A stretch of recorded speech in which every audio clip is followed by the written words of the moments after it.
Hey everyone, welcome back to the channel. Today I'm going to walk you through a super useful trick in Figma, how to use an image as the background for your text.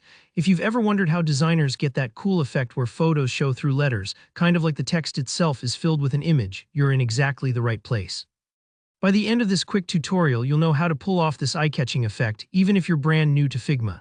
So let's jump in. First, go ahead and open up Figma. If you don't have a file ready, just start a new one. It doesn't need to be anything fancy. The beauty of this technique is that it works on any size canvas, so just pick whatever you're comfortable with.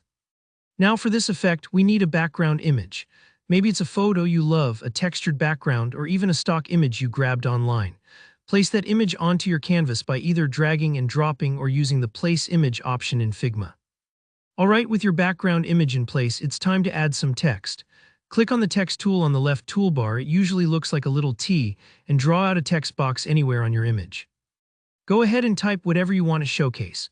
Big, bold fonts tend to work best here because they let the image really show through the letters. For example, try something like Summer in all caps or your own message, and use a chunky font if you have one like Impact or Montserrat Black. You want thick letters, think of the text as a window through which your image will peek. Next up, you might notice your text is sitting on top of the image. Here's the key move: send your text to the back. In Figma, you can do this by right-clicking on the text layer and then selecting Send to Back. Don't worry if the text disappears behind the image.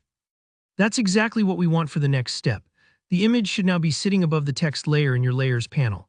Now select everything the image and the text by either clicking and dragging around both, or just pressing Ctrl+O or Command+A on Mac to select all layers on your canvas. With both items selected, right-click on them and from the drop-down menu, find and click Use as Mask. And just like that, you'll see the magic happen. The image will be revealed only inside the shape of your text while the rest disappears. If it doesn't look right immediately, don't stress. Try tweaking the font size or repositioning the image and text to get the look you want. Sometimes, adjusting the arrangement gives you a much better effect, especially if part of the image you like isn't showing enough through the text. And there you have it, that's really all it takes. This is a fantastic way to make headers pop, create engaging landing page elements, or just add some creative flair to your projects.